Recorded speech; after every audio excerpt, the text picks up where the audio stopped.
أعوذ بالله من الشيطان الرجيم بسم الله الرحمن الرحيم يسألونك عن الخمر والميسر قل فيهما إثم كبير ومنافع للناس وإثمهما أكبر من نفعهما صدق الله العظيم۔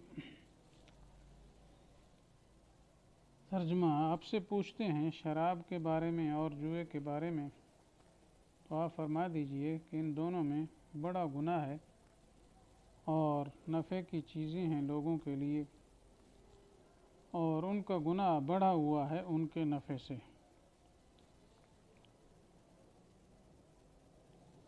تو یہ اور حکم آ گیا شراب اور جوئے کے بارے میں،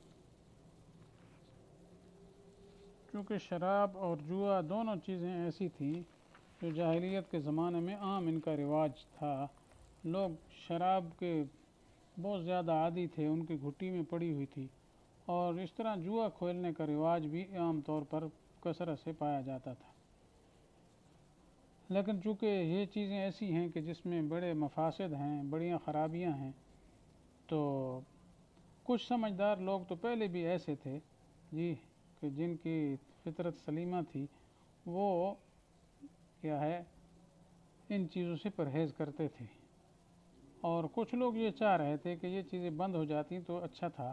اس بنا پر آپ صلی اللہ علیہ وسلم کے دربار میں حاضر ہو کر انہوں نے سوال کر دیا کس کے شراب اور جوئے کے بارے میں، کہ یہ کیسے ہیں، ان کا حکم کیا ہے۔ تو بہرحال اس آیت میں یہ بتا دیا کہ اس میں شراب میں کچھ ظاہری نفع کی چیزیں بھی ہیں، اور اسی طریقے سے اس کے اندر کیا ہے، جو برائیوں ہیں وہ بہت زیادہ ہیں، گناہ کی باتیں بہت زیادہ ہیں، کہ جن کی شراب پینے کی وجہ سے بہت سارے اور گناہ جو ہے انسان سے صادر ہو جاتے ہیں۔ تو بڑی خرابی یہ عقل بھی چلا جاتا ہے، ہوش بھی نہیں رہتا ہے پورا، انسان کا پورا انسان جو ہے اس کے کمالات و شرف جو ہے ختم ہو جاتے ہیں ایک قسم کے، کیونکہ وہ جانوروں کی طرح ہو جاتا ہے۔ جب قوت جو اس کی سوچنے کی وہ بھی صاف جواب دے جاتی تو پھر انسان اور ڈنگر میں کیا فرق رہے گا۔ تو اس بنا پر فرمایا گیا کہ یہ ایسا ہے۔ تو بہرحال شراب کی حرمت اس آیت میں نہیں آئی، اتنا بتایا گیا اس کے منافع بھی ہیں اور اس کے نقصانات بھی ہیں، اس طرح جوئے کے منافع بھی ہیں اور ان کے نقصانات بھی ہیں، لیکن فوری طور پر کیا ہے، حرمت کا حکم نہیں آ گیا۔ اصل میں اللہ تعالیٰ نے اپنے احکام کے نازل کرنے میں انسانی جذبات کا بڑا لحاظ کیا ہے، کیونکہ شراب کے بہت زیادہ عادی تھے، اگر یکدم رکاوٹ کر دی جاتی تو پھر ظاہر بات ہے لوگوں کے لیے اس پر عمل کرنا بظاہر بہت شاق اور گراں ہوتا۔ اس لیے اللہ تعالیٰ نے تدریجاً کیا شراب سے نفرت دلائی، پھر آخر میں حکم آ گیا کہ یہ شراب نہیں پینا۔ تو پہلے یہ آیت آئی ہے کہ یسألونک عن الخمر، تو اس کا جواب یہی تھا قل فیہما اثم کبیر ومنافع، ٹھیک ہے گناہ بھی ہے لیکن نفع بھی اس میں ہے بظاہر، لیکن گناہ جو ہے بڑھا ہوا، اسمہما اکبر من نفعہما، گناہ زیادہ ہے، گناہ کے کام اس کی وجہ سے زیادہ ہوتے ہیں۔ تو پہلی آیت یہ تھی۔ پھر اس کے بعد آہستہ آہستہ کیا شراب سے کچھ لوگوں کو تو نفرت ہوگی اس آیت کے ساتھ ہے کہ اس سے گناہ بہت ہوتے ہیں لہذا چھوڑ دینا چاہیے، تو بہت سو نے تو اس کو، جو پہلے تھے زیادہ سمجھدار، انہوں نے تو پہلے ہی شراب کبھی استعمال ہی نہیں کی تھی۔ کچھ صحابہ کرام ایسے بھی تھے جن کا ذکر ملتا ہے تاریخ میں کہ انہوں نے سرے سے شراب کو کبھی پیا ہی نہیں ہے، جیسے حضرت عمر رضی اللہ تعالیٰ عنہ، اس قسم کے اور حضرات۔ اور اب اس آیت کو سننے کے بعد بھی کچھ لوگوں نے کیا ہے چھوڑ دی۔ پھر اس کے بعد ایک واقعہ یہ پیش آیا کہ ایک دفعہ ایک موقع پر کچھ لوگ اکٹھے ہوئے، کھانا کھایا، اور کھانا کھانے کے بعد پھر یہ ہوا کہ نماز کا ٹائم ہو گیا، مغرب کی نماز پڑھانے کے لیے ایک بزرگ آگے ہوئے، انہوں نے نماز پڑھائی، تو نماز میں سورۃ الکافرون پڑھی، تو سورۃ الکافرون پڑھتے ہوئے انہوں نے غلطی کر دی، قل یا ایھا الکافرون آگے پڑھا، لا اعبد ما تعبدون کی بجائے اعبد ما تعبدون، اس سے معنی بالکل بدل گیا۔ تو پھر اس کے بعد کیا ہے، یہ غلطی نماز میں ہو تو پھر حکم آ گیا، یا ایھا الذین آمنوا لا تقربوا الصلاۃ وانتم سکارى، اے ایمان والو نشے کی حالت میں تم کیا ہے نماز کے قریب نہ جایا کرو، جب تک یہ نشہ ختم نہیں ہوتا اس وقت تک کیا ہے تم نے نماز نہیں پڑھنی۔ تو اب یہ نماز پر پابندی لگی تو گویا اب شراب ایک خاص وقت میں حرام ہو گئی، یہ نماز کے اوقات میں جو ہے نا وہ شراب کیا ہو گئی، حرام ہو گئی۔ تو ابھی تک جو ہے کلی حرمت کا حکم نہیں آیا۔ پھر بعد میں ایک موقع اور آیا کہ حضرت اتبان بن مالک رضی اللہ تعالیٰ عنہ نے کچھ صحابہ کرام کی دعوت کی، تو دعوت میں کھلانے پلانے کے بعد دستور کے مطابق اوپر شراب بھی پیش کیا گیا، جیسے ہمارے ہاں کھلاتے پلاتے تو آخر میں چائے پیش کی جاتی ہے یا کہوہ پیش کیا جاتا ہے کہ چلو یہ ایک خاص شے ہے، اوپر یہ بھی کھا پی لی جائے، تو شراب پیش کی گئی۔ تو شراب ظاہر بات ہے نشاور چیز تھی، تو وہ شراب پی لیا۔ تو اب یہ تھا کہ شعر و شاعری جیسے عادت تھی تو بعد میں کچھ اشعار پڑھے جاتے تھے، تو حضرت سعد بن ابی وقاص نے ایک قصیدہ پڑھا جس میں انصار مدینہ کی حجب تھی اور اپنی قوم کی تعریف تھی، ایسا قصیدہ پڑھ ڈالا۔ اب ظاہر بات ہے نشے کی حالت میں تو سبھی تھے، تو ایک جوان انصاری تھا تو اس کو بڑا غصہ آ گیا، اس نے اونٹ کے جبڑے کی ہڈی جو ہے نا اٹھا کر حضرت سعد رضی اللہ تعالیٰ کے سر پر دے ماری۔ اب ظاہر بات ہے نشے کی حالت میں مارا تو کیا ہوش والی حالت تو ہوتی نہیں ہے، تو سخت لگی جس کی وجہ سے ان کو شدید زخم آ گیا۔ تو بعد میں حضرت سعد بن ابی وقاص آپ صلی اللہ علیہ وسلم کی خدمت میں حاضر ہو گئے کہ میرے ساتھ تو یہ کیا انہوں نے، شکایت لگا دی۔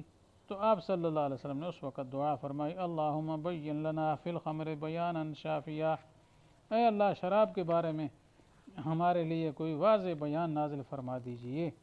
تو چنانچہ اس کے بعد یہ آیت آگے جو آ رہی ہے 7ویں پارے میں دوسرے رکوع میں، یا ایھا الذین آمنوا انما الخمر والمیسر والانصاب والازلام رجس من عمل الشیطان فاجتنبوہ۔ تو اس میں حکم آ گیا کہ یہ شراب ہے، جوا ہے، بت ہیں، یہ پانسے کے تیر ہیں، یہ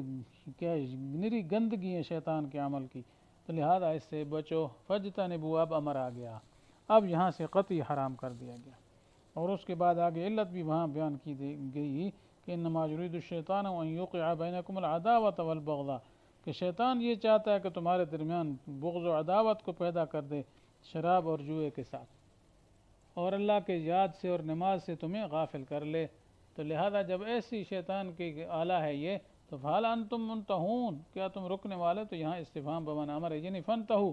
رک جاؤ۔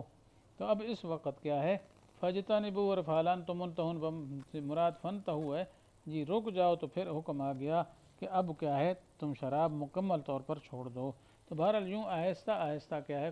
شراب سے پہلے نفرت دلائی گئی، پھر اس کے بعد خاص ٹائموں میں منع کیا گیا، پھر اس کے بعد قطعی حرمت اور دائمی حرمت کا حکم نازل ہو گیا۔ تو اس طرح عمل کرنا آسان ہو گیا۔ باقی فرمایا آگے قل فیہما اثم کبیر، گناہ بڑا ہے اور اس کے لیے نفع کی چیزیں بھی ہیں،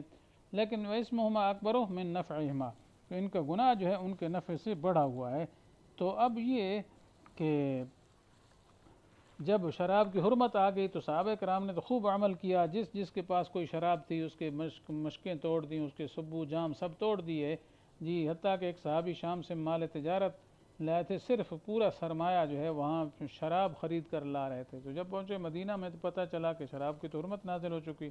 تو وہ اپنا سامان باہر ہی چھوڑ کر، شرابوں کے جو مٹکے تھے، سبو تھے، چھوڑ کر آ گیا، آپ کی خدمت میں حاضر ہوا، عرض کیا یا رسول اللہ میرا تو کل سرمایہ یہی ہے، مال تجارت میں لگا ہوا ہے میں، اور شراب کی طرح تجارت کرتا ہوں۔ تو آپ نے فرمایا توڑ دو بس۔ چنانچہ انہوں نے کیا ہے سارے توڑ دیے، کوئی پرواہ نہیں کی کہ میرا سارا سرمایہ ضائع ہو رہا ہے۔ اس لیے صحابہ کرام نے عجیب و غریب انداز سے کیا ہے شراب کو بہا دیا، ختم کر دیا۔ مدینہ کی گلیوں میں شراب بہہ رہا تھا پانی کی طرح، تو انہوں نے عمل کر کے دکھایا، حتیٰ کہ یہ بھی آتا ہے کہ ایک آدمی نے پیالہ لبوں سے لگایا ہے شراب کا، ادھر حکم پہنچ گیا کہ شراب حرام ہو گیا، وہی پیالہ پھینک دیا، وہ بھی نہیں پیا۔ تو بے مثال انداز سے انہوں نے اطاعت اور فرما برداری کی۔ باقی شراب کے مفاسد کیا ہیں؟ جی مفاسد تو بہت زیادہ ہیں، جی تو موٹے موٹے مفاسد جو ہے وہ ذہن میں رکھ لینے چاہیے۔ تو سب سے بڑی کیا ہے جو مفاسد ہیں ان میں یہ ہے کہ انسان کی عقل رخصت ہو جاتی ہے، انسان ہی نہیں رہتا جی۔ اور پھر اس کے بعد یہ ہے کہ بیماریاں بڑی لگ جاتی ہیں، اصل اس کے آہستہ آہستہ معدہ خراب ہو جاتا ہے، معدہ خراب ہونے کے بعد یہ ہے کہ بھوک کم لگتی ہے، پھر پیٹ بڑھ جاتا ہے، اور پھر یہ بھی ڈاکٹروں کی تحقیق یہ ہے کہ جو انسان شراب کا عادی ہوتا ہے جلدی بڈھا ہو جاتا ہے، 40 سال کی عمر میں 60 سال کی عمر جیسا ہو جاتا ہے، اتنا برا حال ہو جاتا ہے۔ اس طرح شراب جگر کو، گردوں کو تباہ کر دیتی ہے، سل کی بیماری اس سے لگتی ہے، اور اسی طریقے سے انسان کے جو جسم ہے، بدن ہے، اس میں اور کئی کیا ہے مضرتیں ہیں جو ڈاکٹروں نے لکھی ہیں، تو پوری تفصیل تو یہاں نہیں بیان ہو سکتی، یہ موٹی موٹی چیزیں ہیں۔ باقی نفع ظاہری تو یہ کہ وقتی طور پر انسان جو ہے تھوڑا چست چلاک ہو جاتا ہے، قوت بڑھ جاتی ہے، لیکن حقیقتاً وہ قوت حقیقتاً نہیں بڑھتی، بلکہ یہ تھوڑا سا خون کے اندر جا کر گرمی پیدا کرتا ہے، جس سے خون جو ہے میں ہیجان ہو جاتا ہے، تو وقتی طور پر انسان کو اپنی قوت زیادہ محسوس ہوتی ہے، حقیقتاً قوت اس سے بڑھتی چھڑتی نہیں ہے۔ تو بہرحال یہ اس کے موٹی بات یہاں یہ فرمائی گئی جی کہ اسمہما اکبر من نفع ما، گناہ ان کا جو ہے ان کے نفع سے زیادہ ہے، لہذا اس کو چھوڑ دینا چاہیے۔ تو بہرحال اب تو کافر لوگ بھی کہتے ہیں کہ شراب کو بند کرنا چاہیے، شراب کو بند کرنا چاہیے، نشہ آور چیزیں نہیں ہونی چاہیے، تو بہرحال ہر نشہ آور چیز جو ہے وہ اسی حکم میں ہے۔ تو اللہ تعالیٰ سے دعا ہے کہ اللہ تعالیٰ ہمیں ان شراب اور جوئے جیسی بری عادتوں سے محفوظ فرمائے۔ وآخر دعوانا ان الحمد للہ رب العالمین۔